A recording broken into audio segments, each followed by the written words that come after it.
ನಾವೇನ್ ಕೊಡ್ತಿದೀವಿ ಜಗತ್ತಿಗೆ ಅದು ನಮ್ಗೆ ವಾಪಸ್ ಬರ್ತಾ ಇದೆ. ಅರ್ಥ ಆಯ್ತಲ್ವಾ? ಅವಾಗೆಲ್ಲ ಖುಷಿ ಇತ್ತೋ ಇಲ್ಲೋ ಹೇಳ್ರಿ? ಅವಾಗೇನು ಶಿಕ್ಷಣ ಇರಲಿಲ್ಲ ಅಂತ ಇಟ್ಕೊಳ್ಳೋಣ. ಕೆಲವರಷ್ಟೇ ಶಿಕ್ಷಣ ಓದ್ತಾ ಇದ್ರು, ಶಿಕ್ಷಣ ಇರಲಿಲ್ಲ. ಇವತ್ತೆಲ್ಲ ಶಿಕ್ಷಣ ಕಲಿತು ಬೇಕಾದಷ್ಟು ಎಲ್ಲಾನು ಮಾಡಬಹುದು. ಆದ್ರೆ ಇವತ್ತು ಪರಿಸ್ಥಿತಿ ಏನಾಗಿದೆ? ನೀವು ಒಂದ್ಸಲ ನೀವೆಲ್ಲ ಹೊಲಕ್ಕೆ ಹೋದವ್ರೆ, ಹೊಲದಲ್ಲಿನೇ ಅವಾಗೆಲ್ಲ ಭೂಮಿ ತಾಯಿಗೆ ಕೈ ಮುಗಿದು ಅದಕ್ಕೆ ನಮಸ್ಕಾರ ಮಾಡ್ತಿರಲ್ಲ. ಈಗ ಒಮ್ಮೆ ಥ್ಯಾಂಕ್ಸ್ ಹೇಳ್ತೀರಾ ಭೂಮಿ ತಾಯಿಗೆ? ಪುರ್ಸೊತ್ತೈತಾ ತಾಯಿಗೆ ಥ್ಯಾಂಕ್ಸ್ ಹೇಳಕ್ ಪುರ್ಸೊತ್ತೈತಾ? ದೇವಿಗೆ ಎಲ್ಲ ಕೊಟ್ಟಿಯವ, ನಮಗೆ ನಿನ್ನಿಂದನೇ ಬದುಕ್ತಾ ಇದ್ದೀವಿ, ಎಷ್ಟೆಲ್ಲ ಕೊಟ್ಟಿಯಲ್ಲ ಅಂತ ಒಮ್ಮೆ ಥ್ಯಾಂಕ್ಸ್ ಹೇಳಿವ? ಎಲ್ಲಿ ಪುರ್ಸೊತ್ತೈತೆ ಹೇಳ್ರಿ? ವರ್ಷಕ್ಕೊಮ್ಮೆ ಮಾಡ್ತೀವಿ ಹೇಳ್ರಿ. ಹಂಗಾರೆ ಊಟನೂ ವರ್ಷಕ್ಕೊಮ್ಮೆ ಮಾಡೋಣಲ್ಲ. ದಿನ 3 ಹೊತ್ತು ಮಾಡ್ತೀರಿ ಊಟ? ವರ್ಷಕ್ಕೊಮ್ಮೆ ದೇವ್ರ ನೆನ್ಪು ಮಾಡೋಣಲ್ಲ, ಆಕೆ ನೆನ್ಪು ಮಾಡೋಣಲ್ಲ. ನಡೀತಾ ಹೇಳ ನೋಡೋಣ. ಎಷ್ಟು ನಾವು ಪ್ರಕೃತಿಯ ಜೊತೆಗಿದ್ವಿ. ಅವಾಗ ನೋಡ್ರಿ, ಪ್ರಕೃತಿ ಜೊತೆ ಮಾತಾಡ್ತಿದ್ವಿ. ಅವಾಗ ನಿನ್ನಿಂದನೇ ನನ್ಗೆಲ್ಲ ಅಂತ ಹೇಳ್ತಿದ್ವಿ. ಈಗ ಅದ್ರ ಜೊತೆ ಮಾತಾಡೋದಿಲ್ಲ. ಈಗ ಟೆನ್ಷನ್. ಬೀಜ ಹಾಕೋದ್ರಕ್ಕಿಂತ ಮುಂಚೆನೆ ಟೆನ್ಷನ್ ಶುರು ಆಗಿರ್ತದೆ. ಆಗಿರ್ತದ ಇಲ್ಲ ಹೇಳ್ರಿ? ಏನು ಹೆಂಗಾಗುತ್ತೋ ಏನೋ ಈ ಬೆಳೆ. ನಿಮ್ದೇ ನೆಗೆಟಿವ್ ನಕಾರಾತ್ಮಕ ವಿಚಾರಗಳು ನಿಮ್ಮಿಂದನೇ ಶುರು ಆಗ್ತದೆ. ಹೆಂಗೆ? ಈ ಸಲ ಇಳುವರಿ ಬರುತ್ತೋ ಇಲ್ಲೋ, ಈ ಸಲ ಹೆಂಗೋ ಏನೋ, ರೇಟ್ ಬರುತ್ತೋ ಇಲ್ಲೋ, ಯಾವ ರೇಟ್ ಬರುತ್ತೋ ಏನೋ, ಹೆಂಗೋ ಏನೋ ಅಂತ ನೀವೇ ನೆಗೆಟಿವ್ ಮಾಡ್ಕೊಂಡು ಕೊನೆಗೆ ಹೇಳಿರಲ್ಲ 12,000 ಇದ್ದಿದ್ದು 4,000 ಬಂತು. ಯಾರ ಕಾರಣ ಹೇಳ್ರಿ? ಕುಲಕರ್ಣಿ ಅನ್ನೋರ. ಯಾರ ಕಾರಣ? ನಾವೇ ಕಾರಣ ರೀ. ಯಾರು ಕಾರಣ ಇಲ್ಲ. ಗೌರ್ಮೆಂಟ್ ಕಾರಣ ಅಲ್ಲ, ಯಾರು ಅಲ್ಲ. ನಮ್ಮದೇ ನೆಗೆಟಿವ್ ಎನರ್ಜಿ. ಅದಕ್ಕೆ ಈಶ್ವರ್ಯ ವಿಶ್ವವಿದ್ಯಾಲಯ ಒಂದು ಯೋಗಿ ಖೇತಿ ಅಂತ ಶುರು ಮಾಡಿದೆ. ಈಗ ಯೋಗಿ ಖೇತಿ ಅಂದ್ರೆ ಅರ್ಥ ಏನು? ಆಲ್ರೆಡಿ ನೀವು ಯೋಗಿಗಳೇ ಇದ್ದೀರಾ. ಆ ಒಂದು ಹೊಲವನ್ನ ಪರಮಾತ್ಮ ನೆನಪಿನಲ್ಲಿ ಇಳುವರಿಯನ್ನ ಹೆಚ್ಚಿಸುವಂಥದ್ದು. ಒಂದು ಗೌರ್ಮೆಂಟ್ ನಮಗೆ ಚಾಲೆಂಜ್ ಮಾಡ್ತು ಒಂದ್ಸಲ. ಏನ್ ಚಾಲೆಂಜ್ ಮಾಡ್ತು ಅಂತಂದ್ರೆ, ಬರಡು ಭೂಮಿ, ಅದು ಬಂಜರ ಭೂಮಿ ಅರ್ಧ ನಮಗ್ ಕೊಡ್ತು. ನಿಮ್ದು ಹೆಂಗೆ ನೀವು ಪರಮಾತ್ಮ ನೆನ್ಪು ಮಾಡಿ ಬೆಳಿತೀವಂದ್ರಲ್ಲ, ನೀವು ಮಾಡ್ರಿ, ಅರ್ಧ ನಾವು ಮಾಡ್ತೀವಿ ಅಂತ. ಅರ್ಧ ಅವ್ರು ಮಾಡಿದ್ರು ಗೌರ್ಮೆಂಟು, ಅರ್ಧ ಬೀಜ ನಾವು ಹಾಕಿದ್ವಿ. ನೋಡೋಣ ಏನಾಗುತ್ತೆ ಅಂತ. ಪರಮಾತ್ಮನ ನೆನಪಿನಲ್ಲಿ ನಾವೇನಾದ್ರು ಮಾಡಿದ್ವಿ, ಅದು ಸಕ್ಸಸ್ ಆಯ್ತು. ಬಹಳ ಚೆನ್ನಾಗಿತ್ತದು, ಒಳ್ಳೆ ಇಳುವರಿ ಬಂತು. ಆದ್ರೆ ಗೌರ್ಮೆಂಟ್ ಏನ್ ಮಾಡಿತ್ತಲ್ಲ, ಅದು ಕೆಲಸ ಕೊಡ್ಲಿಲ್ಲ. ಆಶ್ಚರ್ಯ ಆಗ್ಬಿಡ್ತು. ಇವತ್ತು ನಂಬ್ತಿರೋ ಇಲ್ಲೋ, ಗುಜರಾತ್, ರಾಜಸ್ಥಾನ್, ಕರ್ನಾಟಕದ ಕೆಲವು ಏರಿಯಾಗಳಲ್ಲಿ ಯೋಗಿ ಖೇತಿ ಅಂದ್ರೆ ಪರಮಾತ್ಮನ ನೆನಪಿನಲ್ಲಿ ಇವತ್ತು ನಾವೇನ್ ಮಾಡ್ತಾ ಇದ್ದೀವಿ, ಅದು ಕೆಲಸ ಮಾಡ್ತಾ ಇದ್ದೀವಿ. ಬಹಳಷ್ಟು ಕೆಲಸ ಮಾಡ್ತಾ ಇದ್ದೀವಿ. ಇವತ್ತು ಹಣ್ಣು ಇರ್ಬೋದು, ದವಸ ಧಾನ್ಯಗಳಿರ್ಬೋದು, ಇವತ್ತು ಏನೇ ಇರ್ಬೋದು. ಯಾಕಂದ್ರೆ ಪರಮಾತ್ಮನ ಬಿಟ್ಟು ಬದುಕ್ತಿದ್ದೀವಿ. ಪರಮಾತ್ಮನ ಜೊತೆ ಮಾಡ್ಕೊಳ್ರಿ, ಪರಮಾತ್ಮನ ನೆನ್ಪು ಮಾಡ್ಕೊಳ್ರಿ, ಸಕಾರಾತ್ಮಕ ವಿಚಾರ ಮಾಡಿ. ಒಳ್ಳೆ ವಿಚಾರ ನಿಮ್ಗೆ ಕೆಲಸ ಮಾಡ್ತದ ಇಲ್ಲೋ? ಈಗ ನಾನು ಹೇಳ್ತೀನಿ ನೋಡಿ, ಕೆಲವೊಂದ್ಸಲ ನೀವೇ ಹೇಳ್ತೀರಿ, ಎಲ್ಲೋ ಒಂದು ಕೆಲಸ ಆಗ್ಬೇಕಾಗಿರ್ತದೆ. ನೀವು ಹೋಗ್ತಿರುವಾಗ ಸುಮ್ಮನೆ ಹೋಗಲ್ಲ. ಅವ್ರು ಸಿಗ್ತಾರೋ ಇಲ್ಲೋ, ನಾವು ಹೋಗಿದ್ ಕೆಲಸ ಆಗುತ್ತೋ ಇಲ್ಲೋ ಅನ್ಕೊಂಡು ಹೋಗ್ತೀರಿ. ಅಲ್ಲಿ ಹೋದಾಗ ಅವ್ರು ಹೇಳ್ತಾರೆ, ಇಷ್ಟೊತ್ತನ ಇದ್ರಿ ಯಾಕೋ ಹಂಗ್ಯಾಕಂದ್ರೆ ಅವರು ಹೇಳ್ರಿ, ಯಾಕಂದ್ರು ಅವ್ರು ತಪ್ಪು ನೀವು ತಪ್ಪು. ಇಲ್ಲಿ ಯಾರು ತಪ್ಪು ಹೇಳ್ರಿ? ನಮ್ದೇ ತಪ್ಪು. ನಾವೇ ನಕಾರಾತ್ಮಕ ವಿಚಾರ ಮಾಡಿ ಹೆಜ್ಜೆ ಇಟ್ವಿ ನಾವು. ಅದನ್ನೇ ನೀವು ಪಾಸಿಟಿವ್ ಹೆಜ್ಜೆ ಇಟ್ಟು, ಪಾಸಿಟಿವ್ ವಿಚಾರ. ಹೌದು, ಅವ್ರು ಸಿಗ್ತಾರೆ. ಇವತ್ತಿನ ಕೆಲಸ ಆಗೇ ಆಗ್ತದೆ. ನಾನು ಕೆಲಸ ಆಗ್ಲಾರ್ದು ಯಾರ್ದಾಗೋದು ಅಂತ ಪಾಸಿಟಿವ್ ವಿಚಾರ ಮಾಡ್ರಿ, ಖಂಡಿತ ಕೆಲಸ ಆಗ್ತದೆ. ಅದಕ್ಕೆ ನೀವು ಬೆಳಗ್ಗೆ ಎದ್ದ ತಕ್ಷಣ ನೀವೆಲ್ಲರೂ ಹೊಲದಲ್ಲೇ ಇರುವಂಥವ್ರು, ಪ್ರಕೃತಿಯ ಮಡಿಲಿನಲ್ಲಿ ಇರುವಂಥವ್ರು, ನೀವೆಲ್ಲ ಒಂದ್ಸಲ ಬೆಳಗ್ಗೆ ಎದ್ದು ಆ ಪ್ರಕೃತಿ ಥ್ಯಾಂಕ್ಸ್ ಹೇಳಿ. ಥ್ಯಾಂಕ್ಸ್ ನಿಮಗೆ. ಪ್ರತಿಯೊಂದು ಭೂಮಿ, ಆಕಾಶ, ಗಾಳಿ, ನೀರು, ಬೆಳಕು ಯಾವುದೇ ಇರಲಿ ಅದಕ್ಕೆ ಥ್ಯಾಂಕ್ಸ್ ಹೇಳಿ. ನಿಮಗೂ ಥ್ಯಾಂಕ್ಸ್ ಹೇಳ್ಕೊಡ್ರಿ. ಈ ದೇಹಕ್ಕೂ ಬರೀ ದುಡಿಸೋದು ಒಂದೇ ಅಲ್ಲ, ದುಡಿತದೆ ಈ ಶರೀರ. ಎಷ್ಟಂತ ದುಡಿಸ್ತೀರ? ಒಮ್ಮೆ ಥ್ಯಾಂಕ್ಸ್ ಹೇಳಿರನ್ರಿ. ಶರೀರ ಪುರ್ಸೊತ್ತಿಲ್ ಬಿಡ್ರಿ ನಮಗೆ ಹೇಳ್ಕೊಳಕ್. ಅದಕ್ಕೂ ಹೇಳಕ್ ಪುರ್ಸೊತ್ತಿಲ್ಲ, ನಿಮಗೂ ಹೇಳ್ಕೊಳಕ್ ಪುರ್ಸೊತ್ತಿಲ್ಲ. ಹೌದಾ ಇಲ್ಲ ಹೇಳ್ರಿ? ಈ ಪುರ್ಸೊತ್ತಿಲ್ಲ ಅಂದ್ರೆ ಏನಾಗ್ಬಿಟ್ಟಿದೆ? ಅದು ಅಂತದೆ, ತಡಿ ನಿನಗೆ ಕೊಡಾಕು ನನಗೆ ಪುರ್ಸೊತ್ತಿಲ್ಲ ಅಂತ ಹೇಳ್ಬಿಡ್ತದೆ. ಹೇಳ್ತದ ಇಲ್ಲ ಹೇಳ್ರಿ? ಹೌದಲ್ವಾ? ಹೇಳ್ಬೇಕಲ್ವಾ ಥ್ಯಾಂಕ್ಸ್? ಸ್ವಲ್ಪ ನಗರಿ ನೋಡಲು, ನಗರಿ ನಗಕ್ ಬರುತ್ತಾ ಎಲ್ಲಾರಿಗೂ? ನಗರಿ ಎಲ್ಲಾರು ನಕ್ಕೋತಿರ್ಬೇಕ. ರೈತರು ನೀವು ಒಂದ್ಸಲ ಕೈ ಮುಂದ್ ಮಾಡ್ರಿ, ಎಲ್ಲಾರು ಕೈ ಮುಂದ್ ಮಾಡ್ರಿ. ವಾ ನಾನು ರೈತ, ವಾ ಜಗತ್ತಿಗೆ ಅನ್ನ ಕೊಡೋನು ಅನ್ಕೊಳ್ರಿ. ವಾ ಅನ್ರಿ, ವಾ ಜಗತ್ತಿಗೆ ಅನ್ನ ಕೊಡೋ ರೈತ ನಾನು. ವಾ ಜೋರನ್ರಿ. ವಾ ಇನ್ನೊಂದ್ ಸ್ವಲ್ಪ ಜೋರನ್ರಿ. ಮತ್ತೆ ಅವ್ರು ಹೇಳಿದ್ರಲ್ಲ, ನೀವೆಲ್ಲ ಮುಟ್ಟಬೇಕ ಬೇಡ? ಅಲ್ಲಿಗೆ ಇಲ್ಲಿಗೆ ಮುಟ್ಟಬೇಕಲ್ಲ ನೀವು ವಾಪ ಅಂತೇಳಿ ಅಲ್ರಿ ಜೋರಾಗಿ ವಾವ. ಯಾವ ಕಾರಣಕ್ಕೂ ಬೇಜಾರು ಮಾಡ್ಕೋಬೇಡ. ಹಿಂಗ್ ಸಮಸ್ಯೆ ಕಷ್ಟ ನೋವು ಅಂತ ಯಾವ ಕಾರಣಕ್ಕೂ ಬೇಜಾರು ಮಾಡ್ಕೋಬೇಡ. ಪರಮಾತ್ಮನ್ ಬಿಟ್ಟು ಬದುಕ್ತಿದ್ದೀರಿ ನೀವು, ಅದಕ್ಕೆ ಬೇಜಾರಾಗ್ತದೆ. ಪರಮಾತ್ಮನ್ ಬಿಟ್ಕೊಂಡು ಬದುಕ್ರಿ, ಬೇಜಾರಾಗ್ಲಿಕ್ಕೆ ಸಾಧ್ಯನೇ ಇಲ್ಲ. ಪರಮಾತ್ಮನ್ ಜೊತೆ ಮಾಡ್ಕೊಂಡು ಬದುಕ್ರಿ. ಯಾವ ಕ್ಷೇತ್ರದಲ್ಲೂ ಸಮಸ್ಯೆ ಇಲ್ಲ ಅಂತಲ್ಲ, ಎಲ್ಲ ಕ್ಷೇತ್ರದಲ್ಲೂ ಇದೆ. ಅದು ರೈತ ಇರ್ಬೋದು, ಆಧ್ಯಾತ್ಮಿಕ ಕ್ಷೇತ್ರ ಇರ್ಬೋದು, ಹೊರಗಿನ ಕ್ಷೇತ್ರ ಎಲ್ಲೇ ಇರ್ಬೋದು. ಆದ್ರೆ ಪರಮಾತ್ಮ ಒಬ್ಬ ನನ್ನ ಜೊತೆಗೆ ಇದ್ದಾನೆ ಅಂತ ನಾನು ನಂಬಿದ್ದೆ ಆದ್ರೆ ಖಂಡಿತ ನನಗೆ ಯಾವ ರೂಪದ ಸಮಸ್ಯೆ ಬರ್ಲಿಕ್ಕೆ ಸಾಧ್ಯ. ನೆನ್ಪಿಟ್ಕೊಳ್ರಿ, ಇವತ್ತೆಷ್ಟೋ ರೈತರು ತಮ್ಮ ಜೀವ ಹಾನಿ ಮಾಡ್ಕೊಳ್ತಿದ್ದೀರಾ. ಯಾಕೆ? ಯಾರಿಲ್ಲ ಅಂತ. ಅದಕ್ಕಿನ್ಮೇಲೆ ಪರಮಾತ್ಮ ನಿಮ್ಮನ್ನೆಲ್ಲ ಇಲ್ಲಿ ಕರೆಸ್ಕೊಂಡಿದ್ದಾನೋ ಇಲ್ಲೋ? ಯಾಕೆ ಕರೆಸ್ಕೊಂಡಿದ್ದಾನೆ? ಇವತ್ತು ಕೆಲವ್ರನ್ನಷ್ಟೇ ಕರೆಸ್ಕೊಂಡಿದ್ದಾನೆ. ಯಾಕೆ ಹೇಳ್ರಿ? ಸಿಲೆಕ್ಟೆಡ್. ನಮ್ಗೆ ಯಾರು ಇಲ್ಲಿ ಓಟ್ ಹಾಕಿ ಕರೆಸ್ಕೊಂಡಿಲ್ಲ. ಹಾಕಿದ್ರಿ ಓಟ್? ಯಾರು ನೋಡ್ರಿ, ಮತ್ತೆ ಯಾರು ಓಟ್ ಹಾಕಿ ಕರೆಸಿದ್ರ? ನಮ್ಗೆ ಯಾರು ಓಟ್ ಹಾಕ್ಲಿಲ್ಲ. ಅವನು ಸಿಲೆಕ್ಟ್ ಮಾಡ್ಕೊಂಡ, ಪರಮಾತ್ಮ ಸಿಲೆಕ್ಟ್ ಮಾಡ್ಕೊಂಡ, ಕರೆಸ್ಕೊಂಡಿದ್ದಾನೆ ನಿಮ್ಮನ್ನೆಲ್ಲ. ಹೌದಲ್ವಾ? ಅವನ ದೃಷ್ಟಿ ನಿಮ್ಮ ಮೇಲೆ ಬಿದ್ದಿದೆ, ಅದಕ್ಕೆ ನಿಮ್ಮನ್ನ ಆರಿಸ್ಕೊಂಡಿದ್ದಾನ ಅವನು. ಈ ಮಕ್ಕಳಿಗೆ ಆಶೀರ್ವಾದ ಇರಲಿ. ಯಾಕಂದ್ರೆ ನಿಮ್ಗೆ ಆಶೀರ್ವಾದ ಸಿಕ್ಕರೆ ನೀವು ಇಡೀ ಹಳ್ಳಿಗೆ ಆಶೀರ್ವಾದ ಮಾಡ್ಬೇಕು ಅಂತ. ಅರ್ಥ ಆಯ್ತಲ್ವಾ? ಯಾವ್ಯಾವ ಊರಿನಿಂದ ನೀವು ಬಂದಿದ್ದೀರೋ, ನಮ್ಮ ಊರ ಜನಕ್ಕೆ ಮಾಡ್ಯಾರ ಹೇಳು, ಹಂಗಲ್ಲ. 3 ಜನ ಅಂತಂದ್ರೆ 3,000 ಜನ ಹಳ್ಳಿಯಲ್ಲಿದ್ರೆ ಅವರಷ್ಟಿಗೂ ಆಶೀರ್ವಾದ ಮಾಡುವಂಗೆ ನೀವು ತಯಾರಾಗಬೇಕು. ಅರ್ಥ ಆಯ್ತಲ್ವಾ? ಆ ರೂಪದಲ್ಲಿ ಪರಮಾತ್ಮ ನಿಮ್ಮನ್ನು ಕರೆಸ್ಕೊಂಡಿದ್ದಾನೆ. ಏನ್ ಬಂದ್ರು ಪರಮಾತ್ಮ ನೆನ್ಪು ಮಾಡಿ, ಕಷ್ಟ ಆದಾಗ ಅವ್ನು ನೆನ್ಪು ಮಾಡ್ಕೊಳ್ಳಿ, ಭಗವಂತನ ಜೊತೆ ಮಾಡ್ಕೊಳ್ಳಿ, ಖಂಡಿತ ಸಮಸ್ಯೆ ಬಗೆಹರಿತದೆ. ಸಮಸ್ಯೆಗೆ ಸಾವು ಪರಿಹಾರ ಅಲ್ಲ, ನೆನ್ಪಿಟ್ಕೊಳ್ಳಿ. ಅಮೂಲ್ಯವಾದ ಈ ದೇಹವನ್ನ ಹತ್ಯೆ ಮಾಡ್ಕೊಂಡ್ರೆ ಮಹಾಪಾಪನೇ ಹೊರತು ಮತ್ತೆ ಜೀವನ ವಾಪಸ್ ಪಡ್ಕೊಳ್ಳಿಕ್ಕೆ ಸಾಧ್ಯ ಅಲ್ಲ. ನೆನ್ಪಿಟ್ಕೊಳ್ಳಿ. ನಮ್ ಹಿಂದೆ ಎಷ್ಟು ಜನ ಇದಾರೋ ಇಲ್ವೋ, ನಮಗೋಸ್ಕರ ಎಷ್ಟು ಜನ ಇದ್ದಾರೆ ಅಂದಾಗ ಅವ್ರನ್ನೆಲ್ಲ ಅನಾಥ ಮಾಡಿ ಬದುಕುವಂಥದ್ದು ಈ ಜೀವನ ಅಲ್ಲ.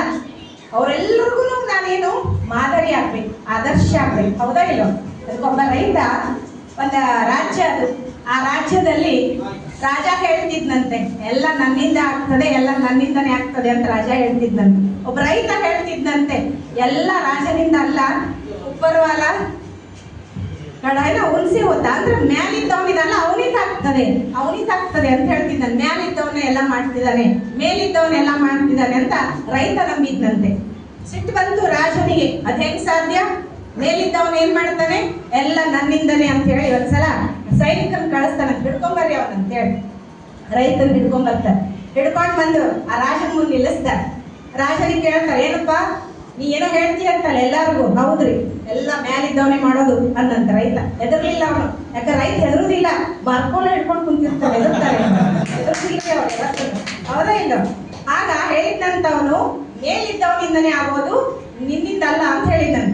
ಅವಾಗ ಹಂಗಾರ ಒಂದು ಪರೀಕ್ಷೆ ಮಾಡೋಣ ಅಂತ ರಾಜ ಏನ್ ಮಾಡ್ದ, ಇಬ್ರಿಗೂ, ಒಬ್ಬ ಸೈನಿಕ ಒಬ್ಬ ರೈತ, ಇಬ್ರಿಗೂ ಸೇರಿ ನೀವು ಹೋಗ್ತಾ ಇರ್ರಿ ಅಂತ ಹೇಳಿ ಅವ್ರು ಹೋಗುವ ದಾರಿಯಲ್ಲಿ ಒಂದು ಕುಂಬಳಕಾಯಿ ಒಳಗಡೆ ಸ್ವಲ್ಪ ವಜ್ರ, ಮುತ್ತು, ರತ್ನ, ಬಂಗಾರ ಇಟ್ಟನಂತ.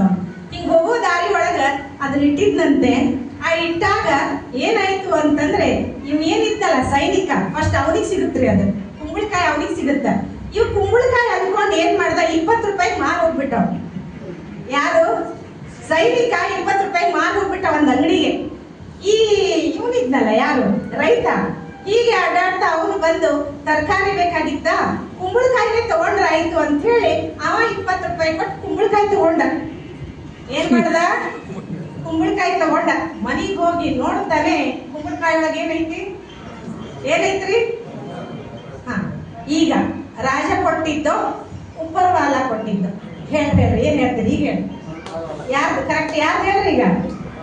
ಯಾರು ರಾಜ ಕೊಟ್ಟಿದ್ದು ಅನ್ಕೊಂಡ 20 ರೂಪಾಯಿ ಸಿಕ್ತ ಅವನಿಗೆ. ಯಾರು ಉಪ್ಪರವಾಲ ಅಂದ ಅದ್ರೊಳಗಿದ್ದು ಎಲ್ಲ ಸಿಕ್ತು. ಈಗ ರೈತ ಯಾರು ನಂಬಿದಾರೆ? ಉಪ್ಪರವಾಲ. ಅರ್ಥ ಆಯ್ತಲ್ಲ? ಹೊಡ್ಕೊಂಡು ಸಲ ಚಪ್ಪಾಳಿ ನಿಮಗೋಸ್ಕರ. ಹೌದಾ? ಅದಕ್ಕೆ ರೈತ ಅಂತ ಹೇಳೋದು. ಯಾವಾಗ್ಲೂ ನಾವು ಅವನ ಜೊತೆ ಮಾಡ್ಕೊಳ್ಬೇಕು, ಪರಮಾತ್ಮನ ಜೊತೆ ಮಾಡ್ಕೊಳ್ಬೇಕು. ಹಂಗೆ ಇರಬಾರ್ದು. ನಾವು ಅವನ ಜೊತೆ ಮಾಡ್ಕೊಂಡು ಬದುಕ್ರಿ, ಖಂಡಿತ ನಿಮ್ಗೆ ಏನ್ ಬೇಕೋ ಎಲ್ಲ ಕೊಡ್ತಾನ. ಏನ್ ಬೇಕೋ ಎಲ್ಲ ನಾವೇನ್ ಮಾಡ್ತೀವಿ ಅಂದ್ರೆ ಈಗಷ್ಟ ನೋಡ್ತೀವಿ, ನಾವು ಈಗಿಂದಷ್ಟ ಚೆನ್ನಾಗಿದ್ರೆ ಸಾಕು. ಆದ್ರೆ ಪರಮಾತ್ಮ ಹಂಗಲ್ಲ, ಮುಂದಿನ ವಿಚಾರ ಅವನಿಗೆ. ಈ ಮಗು ಮುಂದೆ ಚೆನ್ನಾಗಿರ್ಬೇಕು ಅಂತ ಅವನು ವಿಚಾರ ಮಾಡ್ತಾನೆ. ಆಗ ಅದಕ್ಕೆ ಈಗ ಒಂದ್ ಸ್ವಲ್ಪ ಕಷ್ಟಗಳನ್ನು, ಪರಿಸ್ಥಿತಿಗಳನ್ನು ಏನೋ ಬಂದಿರ್ತದೆ. ಹಂಗ ಬರ್ದೇ ಇದ್ರೆ ನಾವು ಹಂಗ ಬ್ಯಾಡ, ನಮ್ಮ ಕತ್ತಿನು ಹೌದಾ ಇಲ್ಲ ಹೇಳ್ರಿ? ಅದಕ್ಕೋಸ್ಕರ ಪರಿಸ್ಥಿತಿ ಜೀವನದಲ್ಲಿ ಬರಬೇಕು. ಒಂಥರ ಅವಾಗ ನಾವೇನಾಗ್ಬಿಡ್ತೀವಿ, ಸ್ಟ್ರಾಂಗ್ ಆಗ್ಬಿಡ್ತೀವಿ. ಮುಂದೇನು ಬಂದ್ರೂ ಹೆದರಲ್ಲ ನಾವೆಲ್ಲ. ಹೌದಾನೆ? ಈ ರೂಪದಲ್ಲಿ ನೀವೆಲ್ಲ ಇವತ್ತು ಪರಮಾತ್ಮನಿಗೆ ಮನೆಗೆ ಬಂದಿದ್ದೀರ. ಬಲೆ ಸಾಧಾರಣ ಇರ್ಬೋದು, ಏನು ಸನ್ಮಾನ, ಆದರೆ ಪರಮಾತ್ಮನ ಆಶೀರ್ವಾದ ಯಾವಾಗಲೂ ನಿಮ್ಮ ಮೇಲೆ ಇರ್ತಾರೆ. ನಿಮ್ಮೆಲ್ಲರಿಗೂ ಒಳ್ಳೇದಾಗಬೇಕು. ನಿಮಗೆಲ್ಲ ಆಯುಷ್ಯ, ಆರೋಗ್ಯ, ಸಂಪತ್ತು ಪರಮಾತ್ಮ ಇನ್ನೂ ಹೆಚ್ಚೆಚ್ಚು ಕೊಡಬೇಕು ಅನ್ನೋಂಥ ಒಂದು ಉದ್ದೇಶ ಪರಮಾತ್ಮ ಇವತ್ತು ನಿಮ್ಮಲ್ಲಿ ಕರೆಸ್ಕೊಂಡಿದ್ದಾನೆ. ವಿಚಾರ ಮಾಡಿ, ಪರಮಾತ್ಮನ ಮನೆ ಒಳಗಡೆ ಬಂದಿದ್ದೀರಿ ನೀವು ಅಂತಂದ್ರೆ ಏನೋ ಒಂದು ಒಳ್ಳೇದಿದೆ ಅಂತಾನೆ ಅರ್ಥ. ಖಂಡಿತ ಒಳ್ಳೇದಿದೆ. ನೀವೇನು ಅನ್ಕೊಂಡ್ರೆ, ನೀವೇನು ಸಂಕಲ್ಪ ಮಾಡಿ ಖಂಡಿತ ಹೇಳಿರ್ತದೆ, ಖಂಡಿತ ಹೇಳಿರ್ತದೆ. ಅದು ಪರಮಾತ್ಮ ಈಡೇರಿಸ್ತಾರೆ. ನಿಮ್ದು 100% ಕೆಲಸ ಆಗ್ತದೆ. ಇನ್ಮೇಲೆ ನೆಗೆಟಿವ್ ಮಾಡಂಗಿಲ್ಲ. ನೀವು ಯಾರು ಆಗುದಿಲ್ಲ, ಹೋಗುದಿಲ್ಲ, ಈ ಬೆಳೆ ಬೆಳೆಯಂಗಿಲ್ಲ ಅನ್ಕೊಳಂಗಿಲ್ಲ. ಇನ್ಮೇಲೆ ಬೀಜಾರ ಬಿತ್ರಿ, ಏನಾರ ಮಾಡ್ರಿ, ನೀವೇನ್ ಮಾಡ್ರಿ, ಪಾಸಿಟಿವ್ ಎನರ್ಜಿ. ಈ ಸಲ ಒಳ್ಳೆ ಇಳುವರಿ ತಗೊಳ್ತೀನಿ ಅಂತ ಸಂಕಲ್ಪ ಮಾಡ್ತೀರಾ? ಏನಂತ ಮಾಡ್ತೀರಿ? ನಾ ಇನ್ನೊಂದು ಹೇಳ, ಮಳೆ ಬಂದೇ ಇಲ್ಲ ಅಲ್ರಿ? ಎಲ್ಲಾರು ಸೇರ್ಕೊಂಡು ಮಳೆ ಬಂದೇ ಇಲ್ಲ ಅಂತ ಸಂಕಲ್ಪ ಮಾಡಿದ್ರೆ ಮಳೆ ಹೆಂಗ್ ಬರ್ಬೇಕು? ನೀವೆಲ್ಲಾರು ಸೇರ್ಕೊಂಡು ಸಂಕಲ್ಪ ಮಾಡಿ. ಇವತ್ತು ಕುತ್ಕೊಂಡಿರಲ್ಲ, ಎಲ್ಲಾರು ಸೇರ್ಕೊಂಡು ಸಂಕಲ್ಪ ಮಾಡ್ರಿ, ಮಳೆ ಬಂದೇ ಬರುತ್ತಾ. ಮಳೆ ಬರ್ಲಿಲ್ಲ ಅಂದ್ರೆ ಹೆಂಗ? ಒಬ್ಬ ಯಾರೋ ಯಜ್ಞ ಮಾಡಿದ್ರಂತ್ರಿ ಒಂದ್ ಕಡೆ, ಮಳೆ ಬರ್ಲಿ ಅಂತ. ಹಿಂಗೆ ಎಲ್ಲಾ ರೈತರಿಗೆಲ್ಲ ಸೇರಿ ಯಜ್ಞ ಮಾಡಿದ್ರಂತೆ, ಮಳೆ ಬರ್ಲಿ ಅಂತ ಹೇಳಿ. ಅಲ್ಲೊಂದು ಹುಡುಗ ಛತ್ರಿ ಹಿಡ್ಕೊಂಡು ಛತ್ರಿ ಹಿಡ್ಕೊಂಡ್ ಬಂದ್ರೆ ನಗಾಕ್ ಶುರು ಮಾಡಿದ್ರಂತ್ರಿ ಎಲ್ಲಾರು. ಅದಕ್ಕ ಆ ಹುಡುಗ ಎದಕ್ ನಗಾಕತ್ತೀರಿ ಅಂತ. ಅಲ್ಲ, ಮಳೆನ ಬಂದಿಲ್ಲ, ನೀ ಯಾಕೆ ಛತ್ರಿ ಹಿಡ್ಕೊಂಡು ಬಂದಿರಿ, ಮತ್ ನೀವು ಯಜ್ಞ ಯಾಕೆ ಮಾಡಿದ್ರಿ ಅಂತ ಕೇಳಿದ್ನಂತ. ಮತ್ತೆ ವಾಪಸ್ ಹೋಗೋ ಮುಂದೆ ಮಳೆ ಬಂದ್ರೆ ತೊಯ್ಸ್ಕೊಂಡು ಹೋಗ್ಲಿ ಅನ್ನಂತ. ಅವರ ಇಲ್ಲೋ ಅಷ್ಟು ವಿಶ್ವಾಸ ನನಗಿದೆ. ನನ್ನ ಮೇಲೆ ನನಗೆ ಅಷ್ಟು ವಿಶ್ವಾಸ ಇರಬೇಕು. ನಾನು ಮಾಡಿದ ಸಂಕಲ್ಪದ ಮೇಲೆ ಅಷ್ಟು ವಿಶ್ವಾಸ ಇರಬೇಕು. ಅಂದ್ರೆ ಮಾತ್ರ ನಾ ಏನ್ ಮಾಡಕ್ ಸಾಧ್ಯ? ನಾನು ಏನ್ ಅನ್ಕೊಂಡಿದೀನೋ ಅದನ್ನ ಸಾಧನೆ ಮಾಡ್ಲಿಕ್ಕೆ ಸಾಧ್ಯ. ಇಲ್ಲ ಅಂದ್ರೆ ಹಿಂಗ ಹೋಗುದ. ಯಾರು ಕೇಳ್ತಾರಿ ನಮ್ಮ ರೈತರನ್ನ? ಯಾರು ಮಾತಾಡಿಸ್ತಾರಿ ನಮ್ಮ ರೈತರನ್ನ? ಯಾರ್ರಿ? ನೀವ್ ಹಿಂಗ ಅಲ್ಲ, ಬಹಳ ಶ್ರೇಷ್ಠ ಇದೀರಿ ನೀವು, ಬಹಳ ವಿಶೇಷ ನೀವೆಲ್ಲ. ನೀವೇನಾರ ಕಣ್ಣು ಮುಚ್ಕೊಂಡು ಮಕ್ಕೊಂಡ್ರಿ ಜಗತ್ ಮಲ್ಕೊಳ್ತದೆ. ನೆನ್ಪಿಟ್ಕೊಂಡ್ರು, ಜಗತ್ ಮಲ್ಕೊಳ್ತದೆ. ಇವತ್ತೇನ್ ಸೂಟ್ ಬೂಟ್ ಹಾಕೊಂಡು ಅವ್ರೇನ್ ಕುತ್ಕೊಂಡಾರಲ್ಲ, ನಿಮ್ಮಿಂದಲೇ ಕುತ್ಕೊಂಡಿರೋದು. ನಿಮ್ಮಿಂದಲೇ. ನೀವು ಕೊಟ್ಟಿಲ್ಲ ಅಂದ್ರೆ ಅವ್ರು ಸೂಟ್ ಬುಟ್ಟು ಇಲ್ಲ, ಏನಿಲ್ಲ. ಅರ್ಥ ಆಯ್ತಲ್ವಾ? ಯಾವತ್ತೂ ಬೇಜಾರು ಮಾಡ್ಕೋಬೇಡ್ರಿ.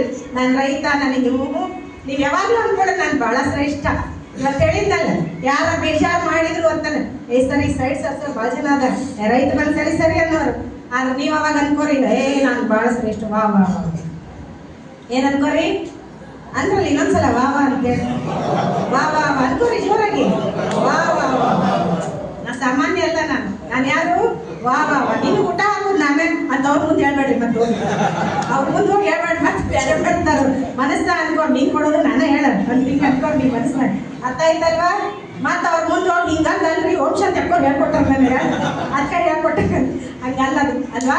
ಮನಸ್ಸಿನಲ್ಲಿ ಅಂದ್ಕೊಳ್ಬೇಕು, ನನಗೆ ನಾನೇ ಖುಷಿ ಪಟ್ಕೊಳ್ಬೇಕು, ನನಗೆ ನಾನೇ ಆ ಎನರ್ಜಿಯನ್ನು ತಂದ್ಕೊಳ್ಬೇಕು. ಜೊತೆಗೆ ಪರಮಾತ್ಮ ಇಟ್ಕೊಳ್ಬೇಕು. ನನ್ನ ಜೊತೆಗೆ ಪರಮಾತ್ಮ ಇದ್ದಾನೆ. ಖಂಡಿತ ನೀವು ಮಾಡಿರ್ಬೇಕಾದ್ರೆ ನೋಡ್ರಿ, ಇದನ್ನ ಅನುಭವ ಮಾಡ್ರಿ. ನಿಮ್ಮ ಮನೆತನ ನೀವು ಖುಷಿಯಾಗಿರ್ಲಿಲ್ಲ ಅಂದ್ರೆ ನನಗೆ ಅವಾಗ ಹೇಳ್ರಿ ಅವಾಗ ಖಂಡಿತ ಇನ್ಮೇಲೆ ಪರಮಾತ್ಮನ ಜೊತೆ ಮಾಡಿ. ಯಾರದಾರ ನಮ್ಮ ಜೊತೆಗೆ ಬೆಳಗ್ಗೆ ಎದ್ದ ತಕ್ಷಣ ಒಂದು ಸಂಕಲ್ಪ ಮಾಡಿ, ಪರಮಾತ್ಮ ನನ್ನ ಜೊತೆಗಿದಾಗ ಇವತ್ತೆಲ್ಲಾನು ಚಲೋ ಆಗುತ್ತೆ, ಇವತ್ತೆಲ್ಲಾನು ಒಳ್ಳೇದಾಗುತ್ತೆ. ಪರಮಾತ್ಮ ನನ್ನ ಜೊತೆಗಿದಾರ. ಯಾರದಾರ?